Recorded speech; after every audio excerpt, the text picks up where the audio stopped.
What is up, family? Thank you so much for tuning in to So Real Sports Talk tonight. As always, on So Real Fantasy Football, I have my main man, the co-host to the left of me, aka right for those looking straight at us. My man Casey. Casey, how you doing tonight, man? Pretty good, Sunil. How are you? I'm doing fantastic, man. And everybody's Good. been asking about our draft, like head to head, and who is going to win. Well, guys, we finally this weekend joined the same league. We're doing a dynasty league, which I know nothing about. So this guy's actually being a gentleman and coaching me and teaching me along the way, even though I am his competition as well. So we will keep you guys updated through the year as far as how the league goes, but I'm hoping for a strong finish this season. Hoping for a strong season. What about you, Casey? Yeah, I think you'll be fine. I think you'll be fine. I ended up with the 101, which means I have Patrick Mahomes on my team, which means I'm win now, which which is fun. Rebuilding is always fun in Dynasty, but Yeah. going out there and winning one right away will be fun too. Yeah, but I got Dak, and so I feel like there's not that much of a fall off, at least fantasy wise, between those two, and it's fun. We're gonna get into Dynasty Oh later yeah, on for sure. down these shows, especially now that I'm getting some experience with it. But today, we are going with the last bulk of the fantasy team. We did tight ends, we did wide receivers, we did quarterbacks. Now it's the most fun, which is the running backs. And the reason why I say it's the most fun, because usually I believe in most redraft leagues or 1 year leagues, the running backs end up being a bulk of your team. They usually get the most points, and usually you have two plus the flex option. So it's really important to have a lot of solid running backs. But Casey, just to touch on some of your strategy, what's your strategy in redraft leagues as far as your approach to running backs? Yeah, you touched on it already. In these standard leagues, you need workhorse running backs that are just they're going to get the bulk of your points.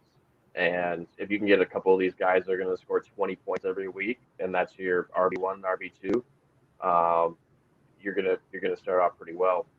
Um, there's also a lot of depth if you're smart about it. You can find some other running backs that are going to have opportunities to play, and a lot of times you have to play the waiver wire because drafts are quite small in redraft leagues. But that gets fun too, finding those diamonds in the rough that might actually produce. And we've got a few years in a row now that a rookie has ended up in the top 10 of redraft running backs, and we'll see if we get another one this year.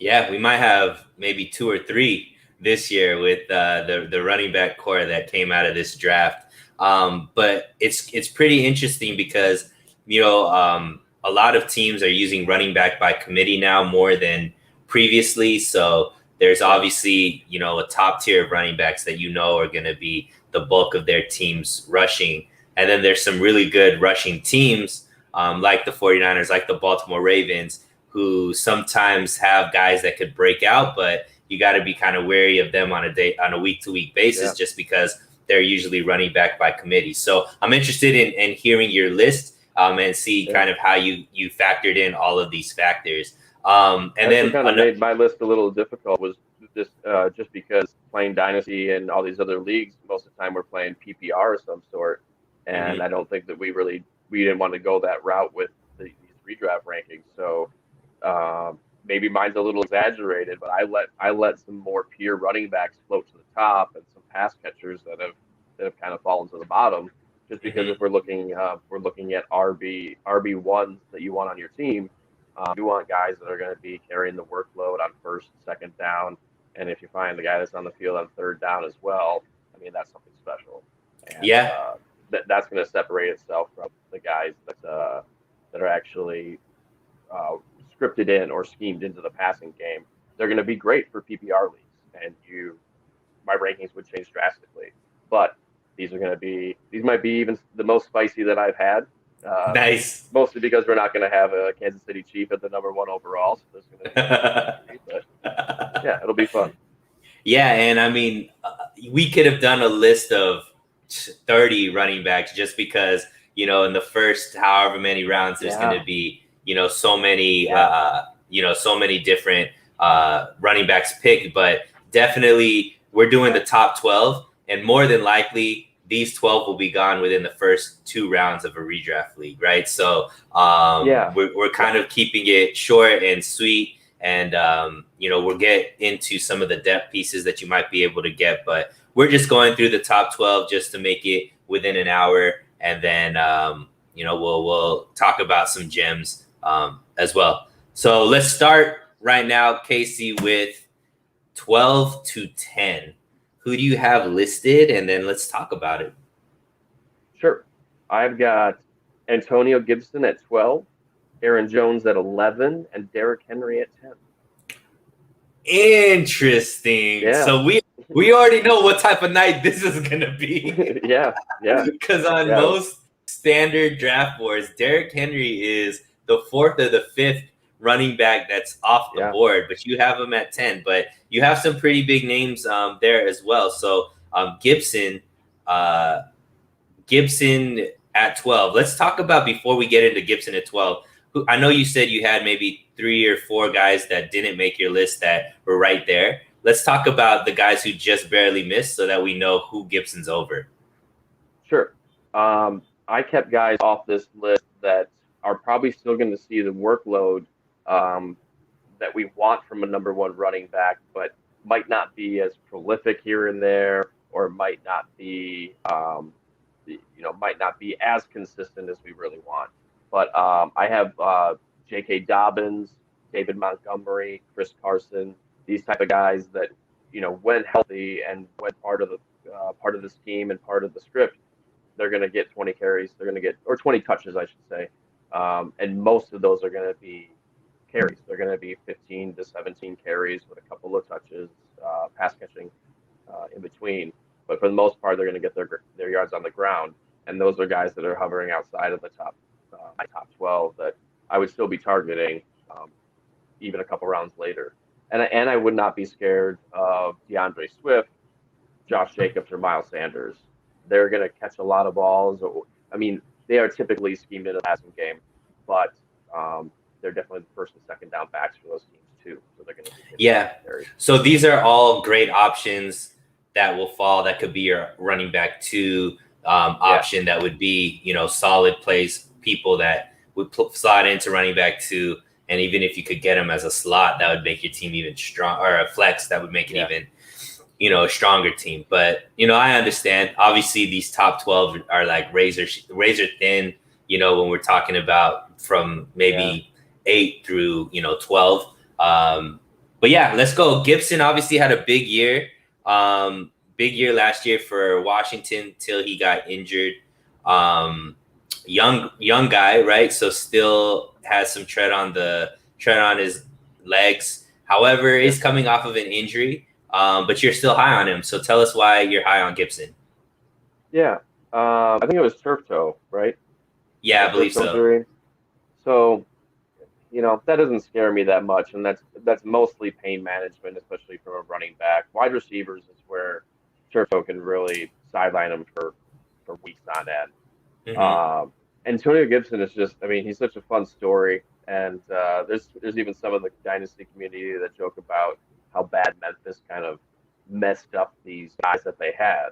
Antonio Gibson played tight end for a while he was at Memphis. Listed as a wide receiver, but they brought him in the backfield and played tight end. Darrell Henderson was their actual running back, and he might have been the worst guy there. Wow. Tony Pollard, they actually had Tony Pollard at the same time. I mean, this Memphis kind of just messed things up constantly. So him stepping in and walking into the bell cow running back position at Washington last year, it surprised a lot of people. But I got him up here because I'm not worried too much about the toe. And reports kind of early out of the training camp was that he's going to see a lot of third down work. That means more pass catching. He's going to catch the ball a little bit more, but that means that they're going to choose to run the ball on third down, especially if he's going to be on the field. So he's like that borderline bell cow, 3-down bell cow that you want. The Derrick Henry that's going to be on the field all 3 downs. Washington Right. has a great pass catching running back with J.D. McKissick. He's going to get worked in. They will have plays lined up for him. But if Gibson's going to start, staying on the field 3rd down in more important situations or on plays where they want to be a little more gimmicky or keep the defense off balance, keeping him on the field, that's exciting. And I think that kind of bumps him up to this RB1 position. Yeah, and I mean, I think he's a clear RB1 if you have him. But I think obviously in 12 team drafts, he's usually not going to be your first running back off the board in the sense he'll probably be somebody's second running back. Probably. There's going to be some wide receivers mixed in. Correct. Wide receivers, some guys are going to go. Obviously, a guy like Kelsey usually goes in the first, second round. And, even in Mahomes, I've seen people jump and take him in the first round as well. So you could get him as a second option. As a second RB, I think he's an amazing fit because you usually get one of these tier 1 running backs earlier in the draft. And then, in the second round, you're picking Gibson. This is somebody who could really set your team apart just because of the type of performance he'll have. Yep. He's going to be in that second running back position. When you look across in your lineups, he's going to outscore that second running back and on the other teams. Right. 9 times out of 10. I like it. Who was 11? 11 was Aaron Jones. Man, this must have been tough for you, bro, being a Green Bay guy. Like, put Aaron Jones so low. And once again, this is dropping him because he's usually top 8 on most standard Yahoo boards I've seen. He's top 8. So why are you dropping him to 11 on your list? Sure. Well, let's be clear. Like, I've kind of passed along the Green Bay Packers fandom. I'm still up here. I still root for them, from time to time. But as long as they're on a fantasy team, that's what I'm going to cheer for. I'm not shacking up with any teams anymore. So fantasy has overworn your fandom. Yeah, for now. But Aaron Jones, and this is one of those guys that fell because of the pass catching work. I think that he's actually going to see a lot more pass catching than he has in the past, and they're going to utilize A.J. Dillon more between the tackles, maybe even goal line situations. And so it will cut into Aaron Jones's run time just a little bit. He might actually add more snaps. He might have more touches because I think he's going to be involved in the passing game just a little bit more. Extends the life of him because they have re-signed him, and they get to incorporate A.J. Dillon into what's going on. I think A.J. Dillon might be one of the sleeper superstars that people are scared to talk about because his pass catching has evolved over the last couple of years, and it'll be really interesting if he ever gets a hold of a backfield by himself. But that's essentially why I have Aaron Jones where I have him. He's still going to be an RB1, still somebody that you're going to want to target. PPR just kind of makes a difference here. Yeah, and I mean, definitely he's been utilized a lot in Green Bay's offense. He had a big year last year, but A.J. Dillon is somebody that they picked in the second round. So you can't, you got to start utilizing him more. They let go of Williams, I believe. So, A.J. Dillon is going to be that 2 back. And, Aaron Jones, usually guys that get into their second contract, that's when you start seeing a little bit of issues, injuries start to happen, drop-offs used to start to happen. So that mixed in with, a very capable backup usually spells for, doom. So I know you don't really take that into consideration, but I could see Aaron Jones being kind of like a bust this season if certain things play out that way, just because usually running backs that go into that second contract, they tend to start, nosediving. So I haven't seen anything from him to see that say that that's going to be true. I'm just saying usually history has shown that is the case.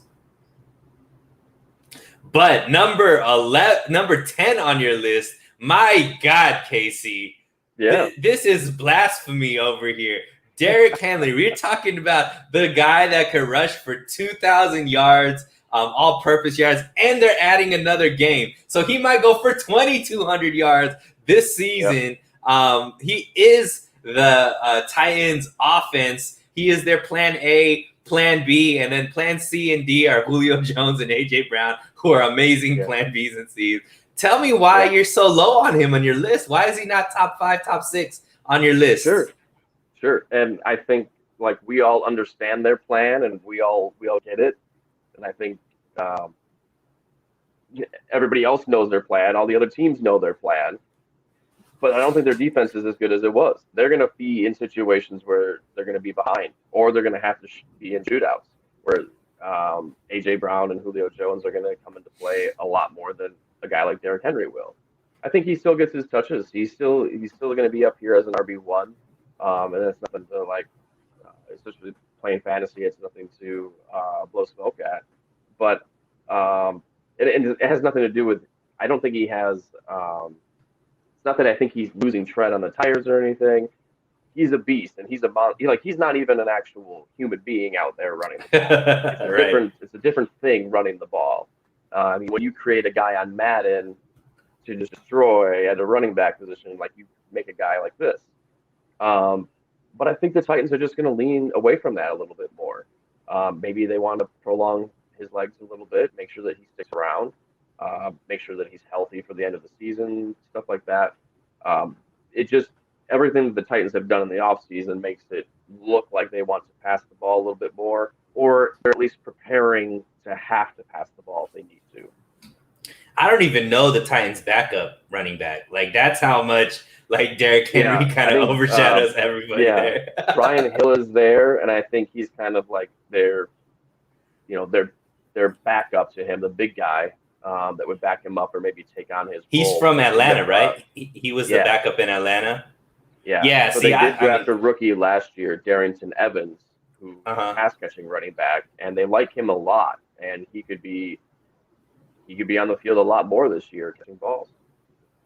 That's interesting. I mean, I think this is already spicy for Derrick Henry to drop this low. I understand the thought process behind it, but I just really can't see the Titans or Derrick Henry not getting, 1,500 to 2,000 yards this season. And basically what you're saying is there are running backs that if you had the 5th pick in a redraft league or 6th pick, there you would take guys over him at that.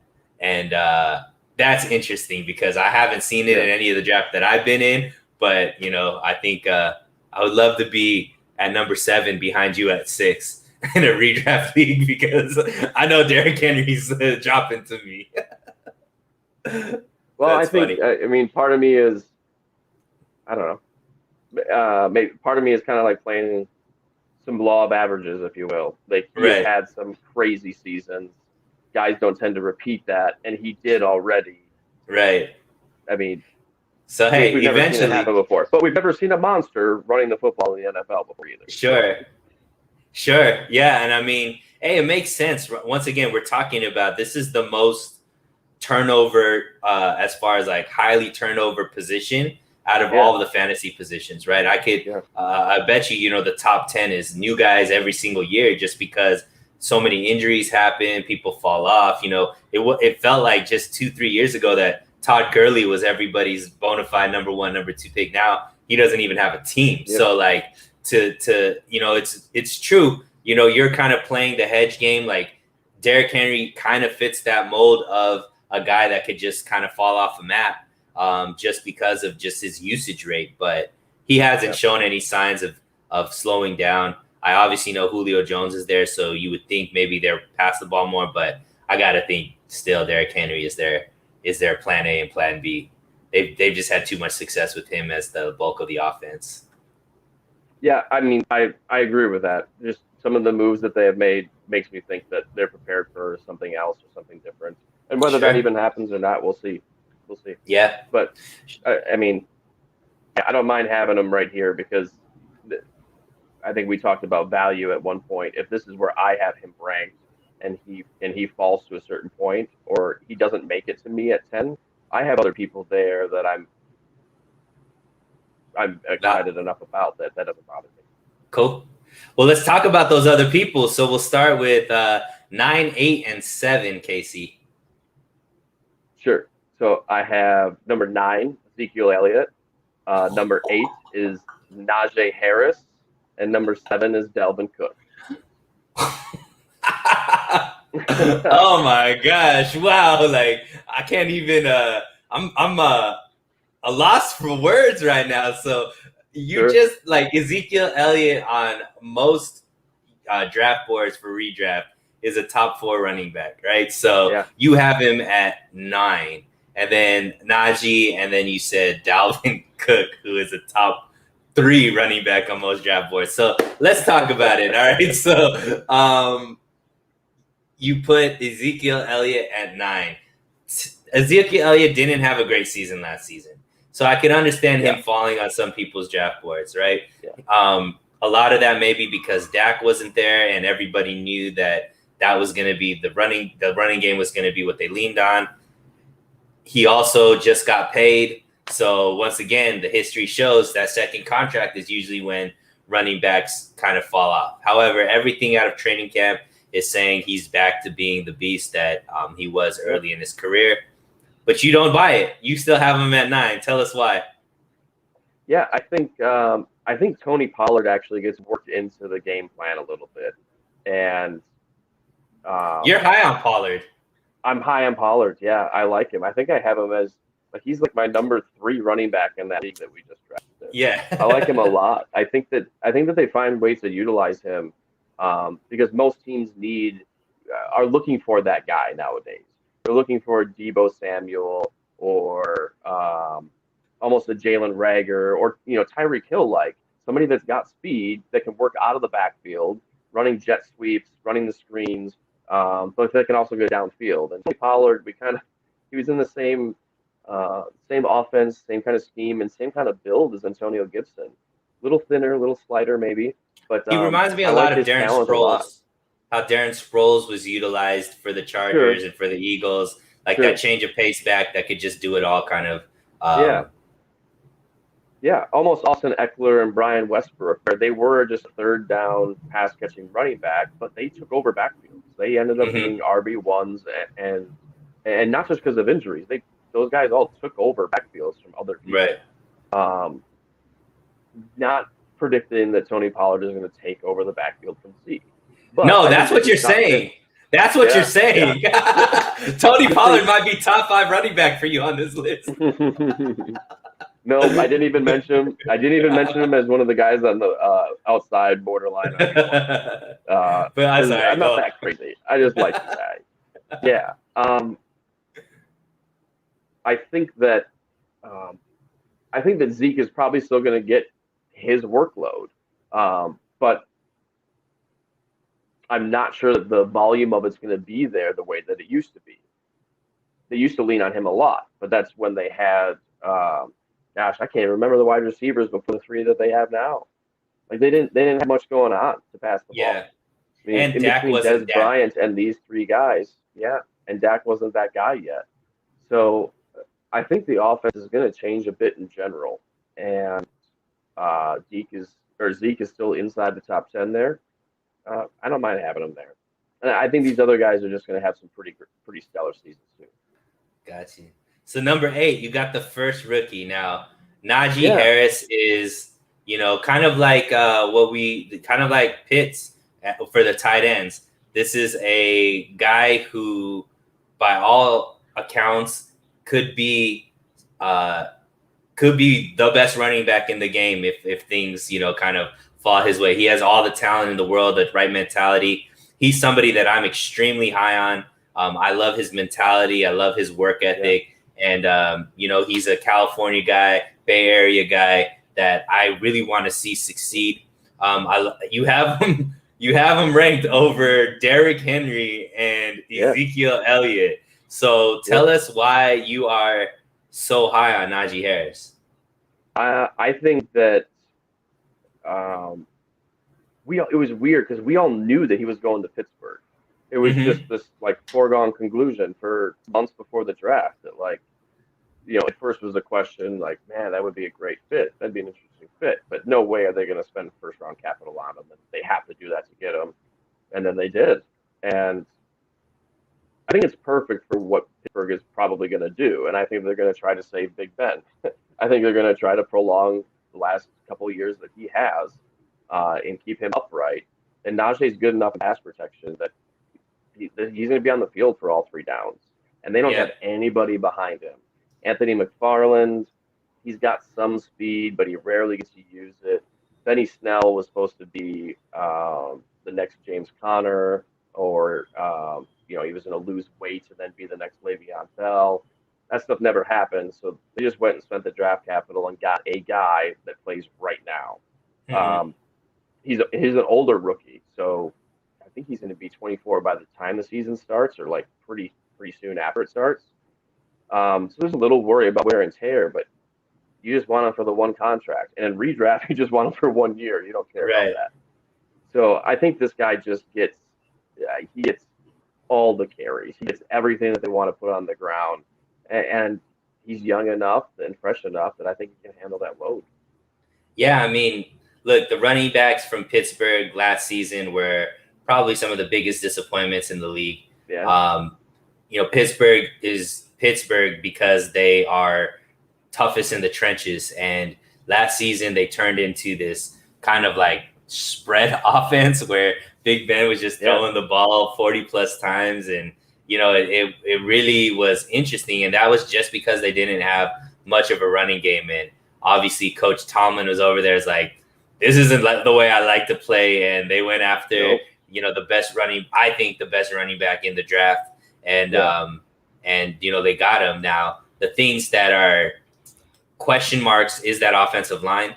Clearly they aren't the same offensive line that we've been kind of accustomed to from Pittsburgh. They lost Pouncey. They lost I think it was Faneca on their left guard, or somebody their left tackle Villanueva. There it is. Villanueva's left. So they have kind of like a makeshift offensive line right now. But I think you're right with Najee. I don't know if he might finish off where you have him at. I definitely think you're going to be able to get him in the second or third round of most redraft leagues. So this is probably your highest value, because I don't think many people are taking him over a Derrick Henry or Ezekiel Elliott for sure. But if he can get you into that, if he could finish off at this level that you're saying, this will be the steal of the draft by far, because you're going to get him in the second or third round. He's going to give you top end running back production, and everything you said is accurate. He's going to be on the field for all 3 downs because he can pass protect. He has good enough hands to be a weapon out of the backfield. I think he's going to get a lot of touches. He's going to get a lot of yards. He's a big back, so he could take the punishment. And these guys from Alabama tend to do good. With Jacobs, Henry, like all these guys coming out of Alabama tend to, at least, especially in their rookie season, really kind of make some noise. So I expect Najee to play really, really well. I don't know if anybody has him this high, but hey, that's why we got you on the show, Casey. You're the man that takes risks. Well, I think, again, I go back to, you want to have fun playing this game. And the thing that's going to set some people apart is the risk taking. And whether it's a guy that you just followed for a long time and about, or a guy that knows this guy or whatever, or if you're just going to follow a trend, follow stuff that happens every year and get out on things that don't happen or that are supposed to not happen this year. There's typically a rookie RB1. He's the best in the class, and it's kind of not even close right now. Right now, things could level out eventually. He's in the best position to be able to do it as well. And in redraft leagues, I have a lot of success. So my own history, I have a lot of success in drafting a guy just like this, in drafting Miles Sanders as a rookie, in drafting like Kareem Hunt as a rookie. You're getting them at cheap value. You're getting them in the 5th, 6th, 7th, 8th round of drafts, and then they work into your flex, and then they're a starting running back, and you go win a championship because you got points at a value that no one else got. Right. So we'll see. I'm just thinking, if we put this on paper and just put this out as our So Real Fantasy like draft board for running backs, we would be laughed out of fantasy. yeah. People Just wait till you get to number one. Just wait till you get to number one. People are gonna be like, these guys don't know what they're talking about. Yeah, you're gonna find a new guy when I get to number one. Number 7 is Dalvin Cook. Now, we are less than a year removed from Dalvin Cook pretty much winning everybody championships because of his performances, and you have him as the 7th best running back in your running back draft room. So tell us why you hate Dalvin. Well, I can tell you why I like him a lot first. I don't like playing the helmet game too much or following the helmets, but I like FSU running backs, and I kind of always have. There's a guy named Greg Jones that he looked like a WWE wrestler in the backfield. Mm-hmm. He was monstrous. He ended up a fullback for the Jaguars, I think. Work done. Yeah. There's guys there that I've always liked watching, and Dalvin Cook was definitely one of them. His health does scare me a little bit, and I know I'm typically not a guy that ranks like that, and I tend not to be, but I think I'm also trying to follow a trend. He's been one of those guys that's been up there in the top 3, not necessarily draft boards and not necessarily like preseason rankings for fantasy guys or anybody else. Some people that love him keep him up there, but he was always floating around like 6, 7, but then he would finish in the top 3, finish in the top 2. So you're definitely getting value when you drafted him. I think this is will be one of the first years in standard leagues that you won't have the value that you typically had with Dalvin. He's going to, in addition to, he's going to be catching the ball a little bit more. I think that they're going to spread the ball out. They have a couple of new weapons that they're going to want to use. Justin Jefferson is still on the ascension. Right. So I think this is one of those situations where, and this was really hard with these guys. We're going to come up on Alvin Kamara. We talked about Aaron Jones and Dalvin Cook. Like I had a hard time figuring out where I wanted to put them while talking standard, and also some of the way that these teams are changing. Like Alvin Kamara is not going to have a Drew Brees anymore. Mm-hmm. The Minnesota Vikings, I think, are going to be leaning away from Dalvin Cook a little bit. They're going to be passing the ball a lot more. Kirk Cousins is kind of towards the end of his contract. I think they're going to go for it this year, and in doing so, they got to make sure that he stays healthy, and they're not going to ride him into the ground as much as they used to. Alexander Mattison is a capable guy in between the tackles, and they can let him work. So that's kind of why I have him. He's still right there in the middle. He's right at number 7. Probably a first-round pick in standard league still, but towards the end of that first round. Kid Low says Najee's my 6th running back, so he actually has him higher than you do. Chubb tends to fall before he does. So, Kid Low, Casey had Najee at 8, so you guys are kind of on the same wavelength as far as there. So, yeah, I mean, it would be I think most people sitting at 7, if they could get Dalvin Cook, would be ecstatic. But I haven't seen him drop past 4. And that too, he's usually getting picked in the top 3. So, sure.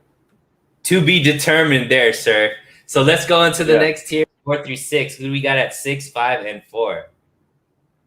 All right, 6, I have Jonathan Taylor. 5 is Alvin Kamara, and 4 is Saquon Barkley. Man, oh man. Okay, so we'll get to Saquon. But 6, you have Jonathan Taylor, right? Jonathan Taylor, yep. Okay, so you are wearing a Colts jersey, but it isn't a Taylor jersey. You got Marshall Faulk there, who's one of the greats from the Colts. There it is. It's the nice one. It's the Jonathan only running back jersey I have, so that's what Jonathan Taylor is an interesting guy because he is somebody who has all the ability to be one of the top 4 running backs, just hasn't shown it yet, even though he's only been in the league this is going to be his 2nd year, right? So he has the opportunity to really could even go be the best back in fantasy just because of the way the Colts utilize the running game and just his talent as well. But you have him high at 6. I think this is a little bit higher than I've seen him in most draft boards. So tell us why you're so high on Taylor. Well, 6 is right in the middle. I didn't know where else to put him, so I didn't know. Well, let's see. Why do you have him higher than guys I got some reasons. Okay, but I'm saying like Ezekiel Elliott, Dalvin Cook, Derrick Henry. You put him over some of the biggest running back names in this draft. So why is he deserved to be above these guys? Well, I would have had him in the top 4 if it wasn't for the Quentin Nelson injury. Mm-hmm. Like that kind of looking back on that and thinking about when he comes back, if he comes back, and how up to speed he'll actually be when he gets back there. Like this just kind of slowed down Jonathan Taylor's climb to what I think is probably going to end up being the number 1 running back. He's gonna get up to that position and really only be competing with, in my eyes, I think he's only going to be competing with 2 other people to be the RB1 for like the next 5 or 6 years. As long as these guys all stay healthy, there's 3 guys that I love as RB1s. And if I can get any of them in any leagues that I'm in, as far as standard leagues are concerned, I'm running with it. But these guys are even still a little bit different. Jonathan Taylor will catch balls out of the backfield. There was a lot of people were skeptical when he came out of Wisconsin if he could even catch the ball out of the backfield. Mm-hmm. And his senior year, I think he went out and had like 37 catches out of 42 targets or something like that. I know that gets schemed in to prove some things to scouts, but it did. He can catch the ball. And he did that last year in the backup role coming out in the first game. He was definitely catching the ball out of the backfield. I think his steady climb to number 1 just had a bit of a hiccup because the system isn't they're not going to be running out the gates like they thought they were. That's all. But I think he's a specimen. He's got the talent to be the guy. Yeah. Kidlow says, I feel like Marlon Mack steps up this year. That's why Taylor's kind of low for me. Also, sure. They have. I like Marlon Mack a lot. I just think Marlon Mack gets dealt. I think he gets traded because I think that there's a couple of teams that need running back. I need an RB1 for their depth chart, and they should go get him. I like Marlon Mack a lot too. Even behind Marlon Mack, Nyheim Hines is somebody who gets utilized a lot in that offense as well. So there is, they do have the opportunity to do running back by committee over there as well, which obviously if they do that, Taylor's stock does drop a little bit, but you're not foreseeing that. Yeah, you're not seeing that though. And, it seems like Wentz and Quentin Nelson's injuries aren't going to keep them out of the league or keep them off of playing that long. Both of them are trending to be able to be there week 1, which is obviously going to be huge for Jonathan Taylor. That would be great. Yeah, so everything is pointing in right. This is a team with a lot of expectations. They are looking to be Super Bowl contenders, and they are going to be a team that, even though they have Wentz, who is a, capable quarterback, they don't have big name wide receivers. This is going to be a team that kind of this offense is going to be through the run because their biggest names are their running backs. So it's going to be interesting to see. Like you said, I think he has all the upside of ending up being one of the best running backs in the division, but are in the league, but also, can bottom out. But you can say that about any one of these guys. There's no like home runs at running back, unfortunately. So let's go at 5. You have Alvin Kamara. This is pretty much where he is on most draft boards as well. So look at you going with the norm finally. Alvin Kamara at number 5. Somehow Alvin Kamara still ended up at 5, even though everybody ahead of him ended up behind him. So tell us why you're still high on Alvin Kamara. You brought up no more Drew Brees. Jameis Winston's supposed to be the starter there. Why do you still no more Michael Thomas? He's injured, obviously, and more than likely he'll probably get traded because who knows how that relationship is going to end. But why do you still think that Kamara is going to be, a RB1, 5th ranked running back on your list? Yeah. So, I kind of put him in the boat with Aaron Jones and Dalvin Cook. I think those 3 are all very similar in the way that they play, in the way that they're utilized within their offenses. And I think that changes this year for Alvin Kamara. He might be asked to just run the ball a whole lot more that's why he didn't fall as much as those other guys. I think he actually gets more work in between the tackles and more goal line work. Maybe he's not catching as many balls, but that offense is going to be really shaky. And I think there will be only a couple of people that are going to be fantasy relevant, and it's the 1 or 2 weeks that Jameis hits, the 1 or 2 weeks that Taysom Hill has a rushing touchdown. Marquez Callaway looks to be their number 1 wide receiver. I don't trust Traquan Smith. Adam Troutman is still kind of developing as a tight end, but he'll eventually be there. So I just think it's going to all rely on Alvin Kamara, and they're going to put the focus on the run game because having these quarterbacks trying to dump the ball off to Alvin Kamara it's more chances for them to mess up, and I think they got to tailor that back. Yeah, I mean, when you just listed those names, it doesn't look like the Saints are going to be that good this season. No, but it might be great for Alvin Kamara in fantasy football. Right. So, or it could be terrible because everybody's only going to be afraid of him, and they're just going to stack that box. And kind of what happened with Ezekiel last season, right? So, sure. I think out of all of the top running backs, he is the most likely to have the Ezekiel Elliott season from last season, just because there are no more weapons for him. Nobody on that team, I think, scares anybody's defense other than Alvin Kamara. And I think all eyes are going to be on them. They're going to basically say, Jameis Winston, beat us with your arm. We're not going to allow Alvin Kamara to beat us. And if that's the case, a lot of people are going to be upset because Alvin Kamara is going to probably drop on draft boards. It's remarkable that a Dalvin Cook and a Derrick Henry drop, but somehow you still have all this faith in Alvin Kamara, who has absolutely nobody else on his team to help him.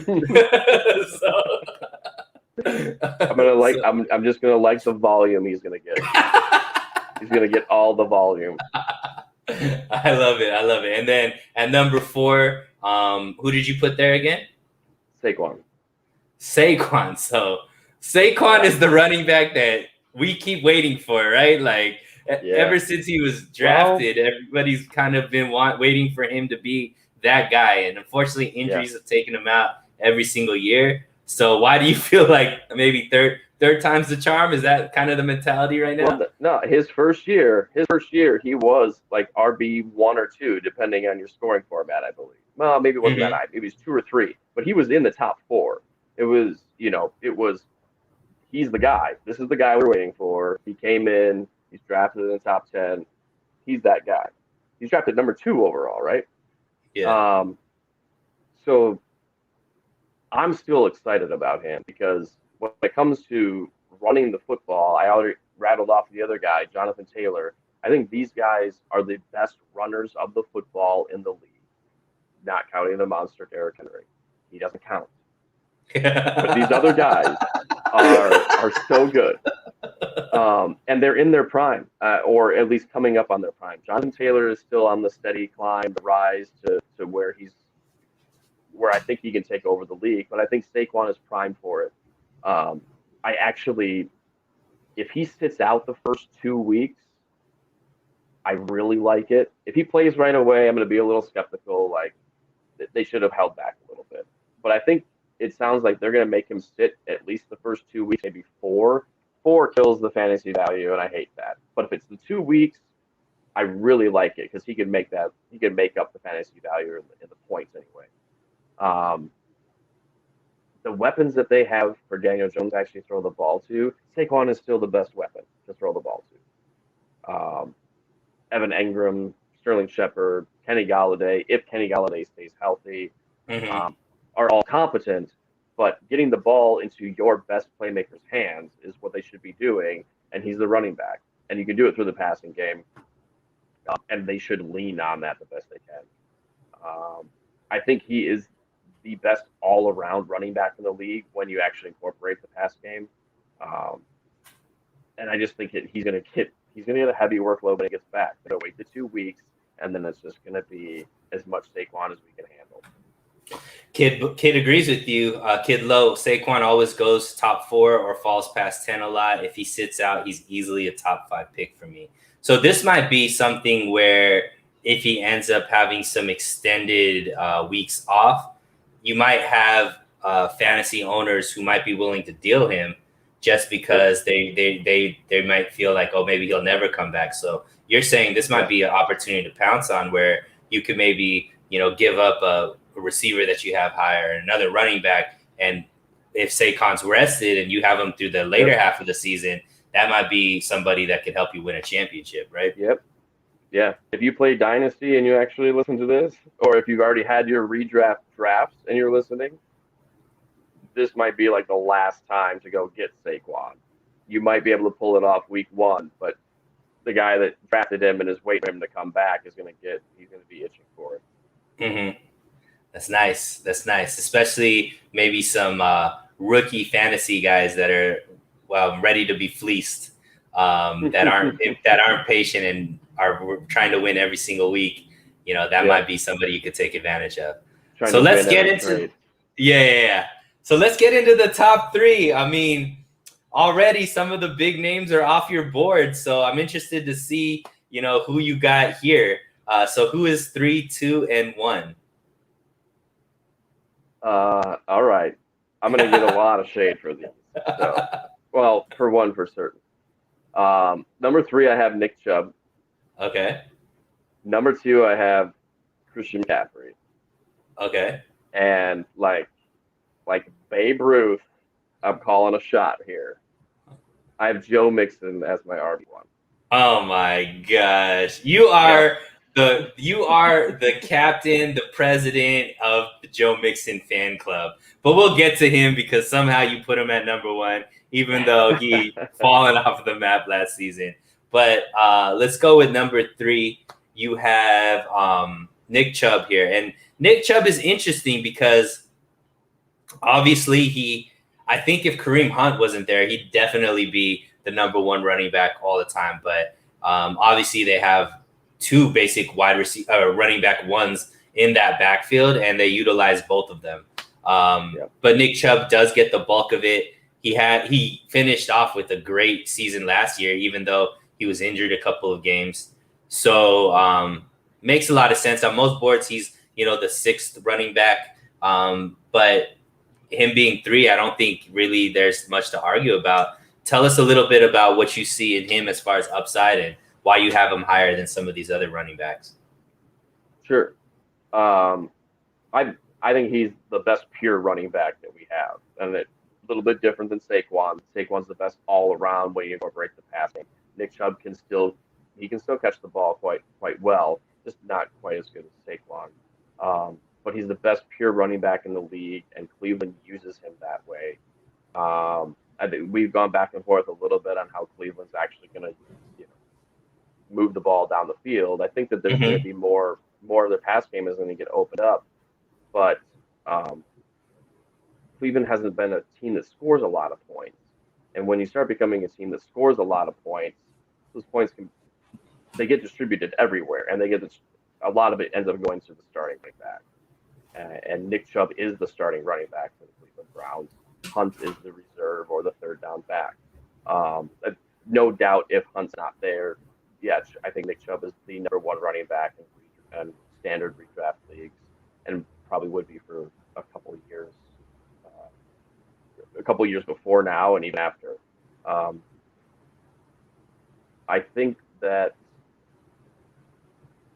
I don't want to say that Hunt's not going to get used that much, but he did only sign a 2-year contract. I think it was a 2-year extension that's last year and this year. So I'd have to look up to see what the contract is. I don't know what that is. But if there's a way in which they can find value in Hunt still and deal him away, there's no one else that would be coming in that would end up taking in right. Chubb's role.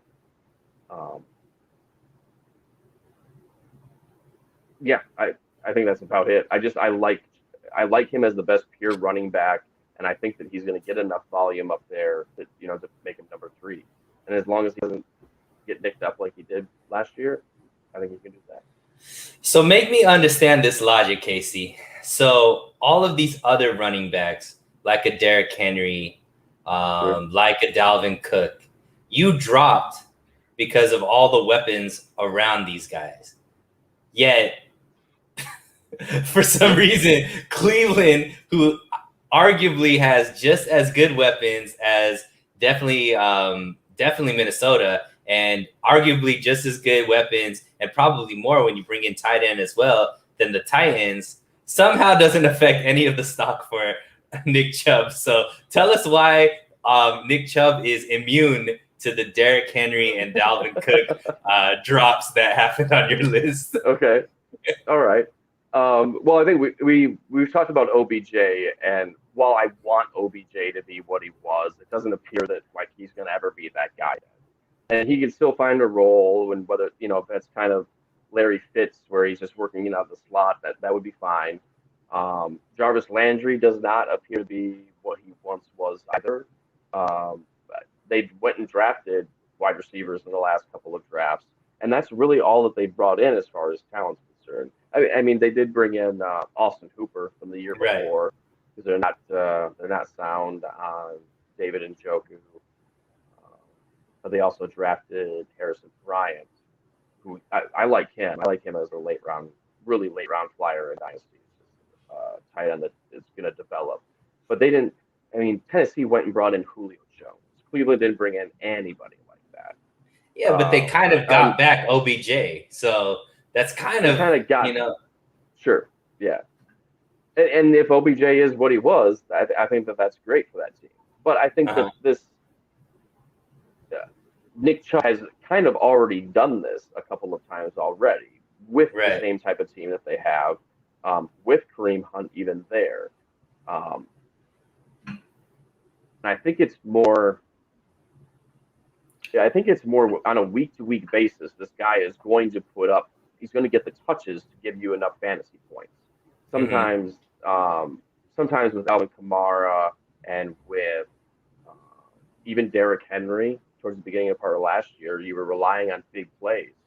You were hoping that he broke a 50 or 60 yarder because he was getting 20 carries, but he wasn't producing as much per carry earlier in the season. So on a per game average, Nick Chubb is probably going to help you out a little bit more.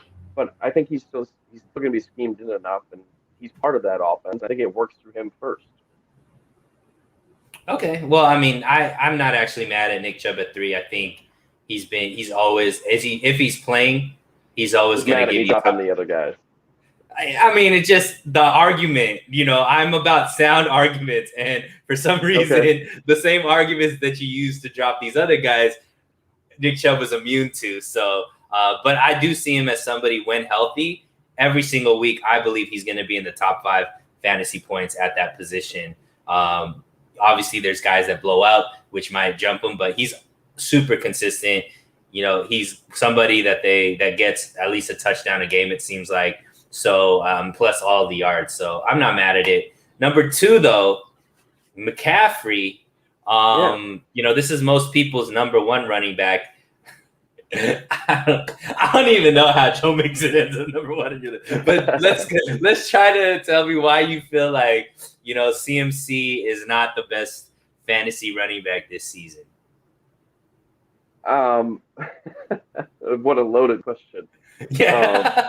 Well, I guess talking number 2, you got to talk number 1, right? Because he usually is the number 1. So why did you drop him? Yeah, and he probably should be, and he would be most of the time. I wanted to have a little bit of fun, but I am on this Joe Mixon train, and I've got him in a couple of different fantasy leagues or dynasty leagues even. So, I've been waiting for takeoff to happen, and I'm just going to will it into existence. But talking about Christian McCaffrey, I think that they've kind of solved their passing game. So, like, if you want an argument, put them at number 2. They've solved some of their passing game problems. Terrace Marshall is going to be a stud. Robbie Anderson with Sam Darnold is actually, contributable. You can use them in fantasy football. I think DJ Moore he's a really, really good wide receiver. I mean, he's like borderline great. DJ Moore is one of those guys if he had one of these top. I mean, DJ Moore could have a career like Devontae Adams if he's in Green Bay. I think he's that good. But like all that being said, those are all great pieces that add to their passing game, and I think that makes it so CMC can just relax a little bit. he's not going to have 100 targets out of the backfield anymore. Right. Um, that'd be the third or fourth year in a row that happens, and that's just maddening. They're going to be able to spread the ball around when they want to throw the ball. They're going to have options to do that, and CMC can just run, and he is more than competent in between the tackles, outside, obviously in the passing game. So he's still my number two. But if you wanted an argument to bring him down a little bit, I think he just doesn't. He doesn't get the passing game that we think he's going to get, and they're going to be a little bit more prolific. So they're just going to lean on this run. I love how this pick and choose weapons around him are used to drop everybody but Nick Chubb, who his weapons aren't just going to be utilized the same way as everybody else is going to utilize. Everybody got dropped except Nick Chubb. He actually raised 3 spots because of the weapons around him. But yeah, you got Joe Mixon as one. Kid Low is actually high, I believe, in Mixon too, but he's a high risk if you take him early. If he falls past round 2, which I've seen him happen in a lot of these, standard leagues, it's highway robbery. I agree. He goes on to say Joe Mixon has the worst offensive line for an elite back. Durability, the only liability, which is obviously what happened to him last season. That offensive line didn't get any better. For some reason, they went receiver instead of left tackle, which was all there for them at the 5 draft pick. So Cincinnati's being Cincinnati. They do have Giovanni Bernard there, who used to be a good running back, but now it's kind of just not anymore. Yeah, and so, but he's gone now, huh? Yeah. Who's their backup with Mixon right now? I actually can't remember if they brought anybody in, because if they did, it wasn't good enough. They drafted Puka Williams out of Kansas, and they drafted, or maybe signed as an unrestricted free agent, Chris Evans out of Michigan.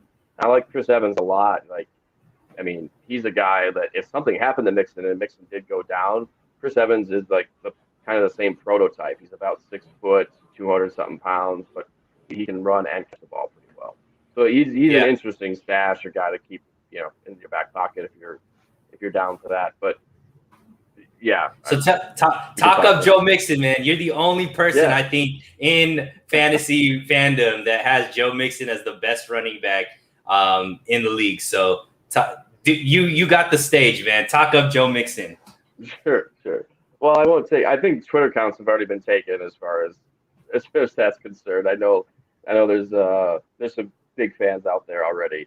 I like this guy coming out, and he was kind of my Adrian Peterson comp coming out of college. He came from Oklahoma as well, but he's that huge, big guy that can get up to speed quickly. He's like Derrick Henry in a way that it doesn't seem feasible. But I'm kind of sold, or I've been trying to sell myself, and I'll try to sell everybody else on this Zach Taylor move to Cincinnati. Zach Taylor was with the Rams under Sean McVay, and Zach Taylor was there when Todd Gurley went off for his MVP caliber season. Worked in the offensive side of things, so I'm interested to hope and see. And I've always been a Cincinnati fan. I just love those uniforms of the Tiger stripes or whatever. They're sick. So they're sick. Yeah. So as they've been climbing out of the hole, it's been hard to root for anything there. It's been hard to really get excited about something. And their offense looks just really fun this year. And I'm sold on Joe Burrow and T. Higgins. Ja'Marr Chase is, he's a little iffy still. I think the talent is there, but I don't know. We'll have to see about Ja'Marr Chase. I really like this offense. I really like the pieces in this offense. And I think that they're going to have one of these seasons, not that they're going to be competitive in a sense where they go win titles, but they're going to be competitive where they're going to knock some teams out of playoff contention, or they're going to upset some teams that they probably should be losing to, just because I think their offense will be potent enough. Then, if that's the case, why can't Joe Mixon have 2,000 yards? I love it, man. Yo, that's why you get the kind of pay that we pay you on this show to come on here is because of those kind of takes. Stuff like that. Yep. Kid Low says Sunil and Casey, best dynamic duo since Kamara and Ingram. I don't know whether to take that as a compliment. You must be Kamara. That makes me Ingram. I guess, big trust. I'd rather be Ingram in Baltimore where, I get to pump up my quarterback or whatnot, but I love it. So that is the top 12. Obviously, some spice there. You did not disappoint, Casey. But obviously, we have, most guys are going to be taking, 3, 4, running backs in a standard 12 league or 12-team league. So let's talk about guys that you could get, gems in the late round. And let's start with somebody that actually Kid Low brought up, because I think this is somebody who didn't make your list that I'm pretty high on, and that is DeAndre Swift and Mike Davis. Yeah. Talk about how you feel about these guys and, if you would add them to your team and when you would add them to your team. Yeah, I think they're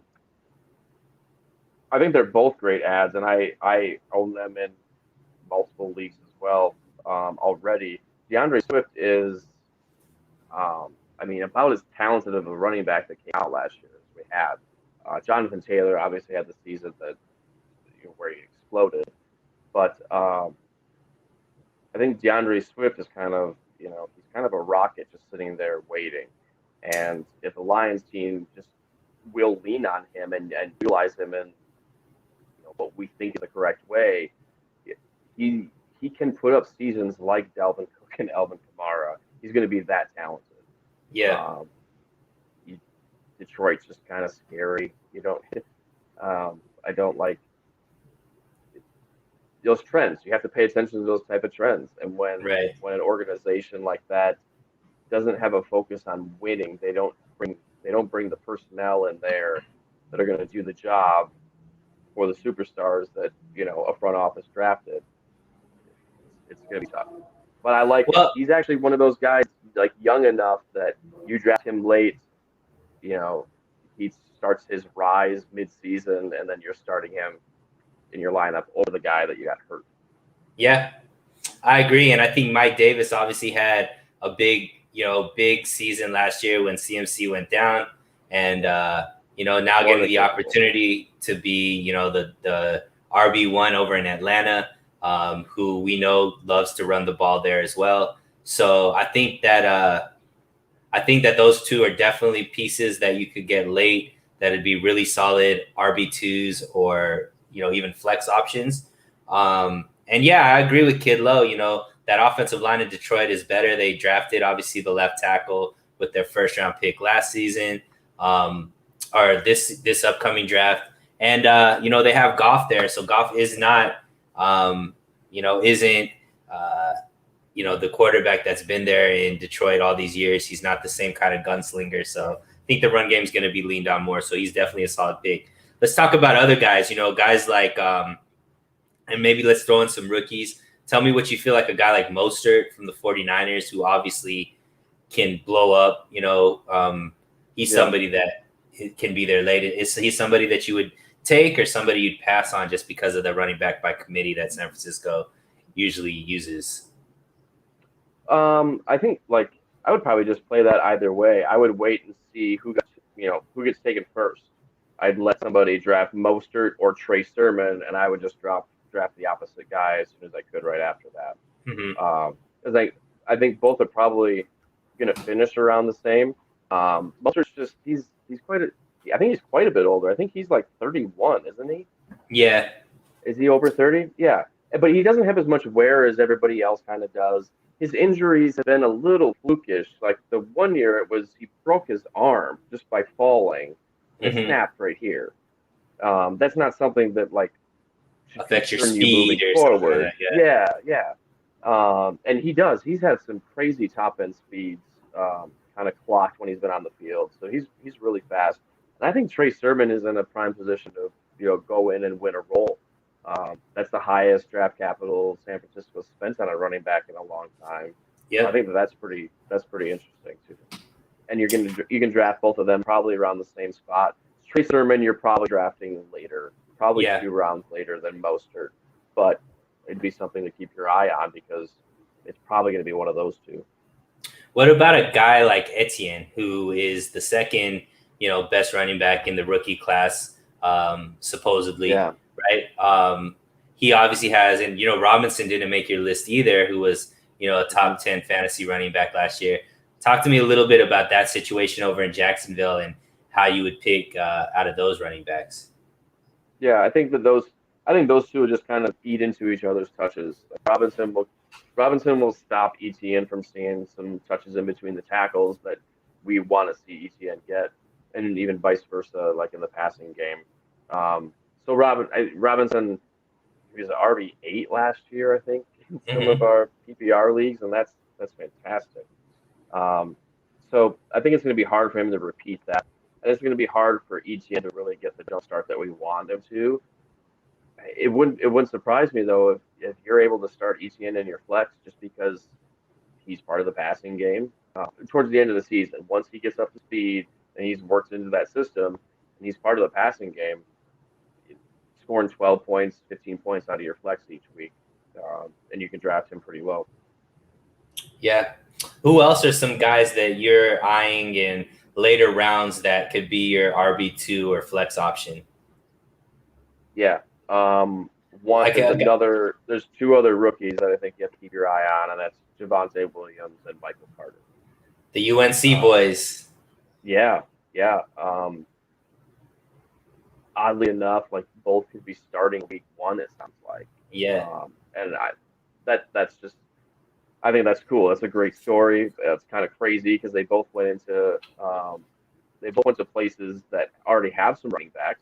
Granted, Melvin Gordon is quite a bit better than La'Mical Perine, but Perine finished for them very well last year, and was startable for a week or 2 in your flex. So I like those guys both as flex positions.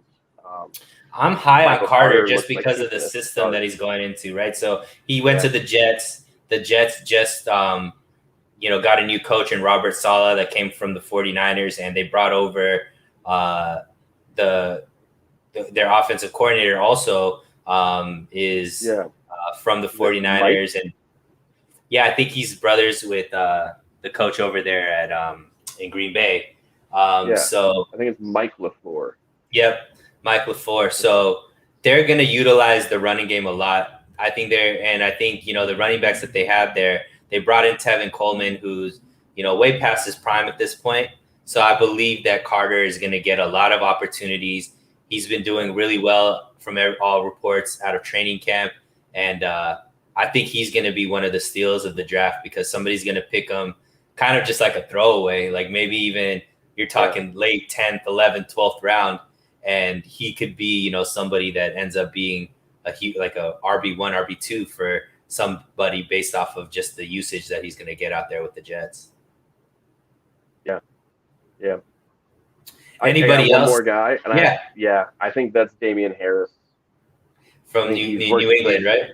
Yeah, he's worked up into a starting position role. And, New England loves to run. Some leagues, there's going to, they're going to do that regardless of who their quarterback is. And there might be some leagues where you can pick him up off the waiver wire after your draft. He might not get drafted in some redraft leagues that aren't paying attention. So you better draft him a little bit later. How about a guy like the running back out of Miami? He's somebody, Gaskin, who was looking like a world beater last season, right? Yeah. And then, obviously got injured. But do you feel like he could get back to that type of performance? Because he was trending to be a top 10 running back last season. And I think people kind of forgot about him because he, got injured and, you couldn't use him at the end of the season. But, he's somebody that I've seen dropped in certain boards and stuff like that as well. Yeah. And they didn't draft anybody to come in there and take that position away. And they didn't really bring anybody in. That's a good one, too. I don't know. There's going to be a lot of those running backs that kind of float in the middle there. Guys like him and I think another guy that I'm looking at is the running back out of Tampa Bay, Ronald Jones. You just mentioned it, but Yeah. he's somebody who had a really good season last season that I think is just kind of being overlooked now for whatever reason that you could get in late rounds, but they utilize him as an RB1 over in Tampa Bay. They're not really splitting his carries with anybody. He's big in the pass game for Tom Brady as well. They brought back that whole offense. He keeps progressing. Yeah, he keeps progressing kind of the way he has. When he came in, like, people kind of knew that he was raw, but as dynasty fantasy players, we were watching him as a rookie. It was laughable. We were like, "Oh my God, it's a bust! Everybody get out! Go, trade him away, get out while you can." But he stuck around there, and if you held on to him or you got stuck with him on your team, you got some good value out of him because he's been playable, and his trajectory has been just fine. It's been gradual, a little bit slower, but he has a little bit of that upside because of his speed. He has, I mean, he literally has like a Chris Johnson type upside. I don't think teams don't play that way much anymore, and Tampa Bay's not going to do that. But he has that outside speed that he's deadly. Yeah, and then the other two running backs that may drop sometimes, but most likely are going to be there in the middle rounds are Henderson out of the Rams and Chase Edmonds out of Arizona. I think are going to be two solid options. Obviously, Henderson is going to be their every down back, and he's shown, to be able to be successful as that back. With Cam Akers gone, it's all on Henderson's shoulder. And in Arizona, they got rid of Drake, so Chase Edmonds is going to be their every down back. They brought in James Conner, but I think he's going to be situated as RB2, not get a bulk of the carries. Chase Edmonds did really well at the tail end of last season in fantasy. I expect him, and once again, under the radar type of person that you could grab and snatch as your RB2 or flex that I think can really help you put you over the top in most fantasy leagues. Yeah, I can see Chase Edmonds having like an Austin Eckler trajectory, where and maybe not RB1 or as prolific as Eckler can be, especially in PPR leagues, but where people constantly don't want him and they overlook him and they won't draft him, and he's going to be one of those best values every year. Like Dalvin Cook always being drafted as a seventh, eighth running back, but gives you number 3 numbers. Austin Eckler is kind of that guy where he's constantly drafted like 12, 13, 14, 15, but he's going to give you 6. Chase Edmonds could be somebody like that. I agree. Well, we made it, Casey. We made it through the top 4 positions in fantasy. This by far was your spiciest list. You brought the habanero with this list, and I appreciate you for that. Yeah, man. Next week, we're going to figure out kind of what we're going to be talking about. It's interesting now. Preseason has started, so, we could start, breaking down maybe certain divisions and, things like that. But, yeah, man, anything you want to leave everybody off with before we head out for the night? No, just that if you stuck with us this far or you've watched all these episodes that we've covered all these players, I just want to say thanks for that. I don't think I'm that spectacular or that special, but I want to have fun doing it, and I want to talk shop with my friend, and this is what I enjoy most, kind of talking about. So if you're hanging out and having fun with us, and you think some of this is kind of crap, then that gives us more to talk about. So there's a lot of people that are right there with us, man. And Kidlow, love the show, gentlemen. Pray your hands, do some mock drafts on live. That could definitely be something that would be fun. Yeah, man. And I got to tell you, Casey, my draft game since we've been doing these has been insane. The type of teams that I've been putting through, and I've learned a lot from you. I felt like I'm pretty good at drafting and fantasy overall, but I feel way more confident ever since we started doing these shows. So I know you're a humble guy and sell yourself short, but you are a guru in my books, and I appreciate doing this with you every single week. Thank you kindly. And it's going to be exciting from this point on because now we get to day-to-day stuff and live stuff. And I like that idea, Kidlow. We may do a live draft on here as well, which would be exciting. So till then, my friends, we bid you adieu. Have a beautiful night.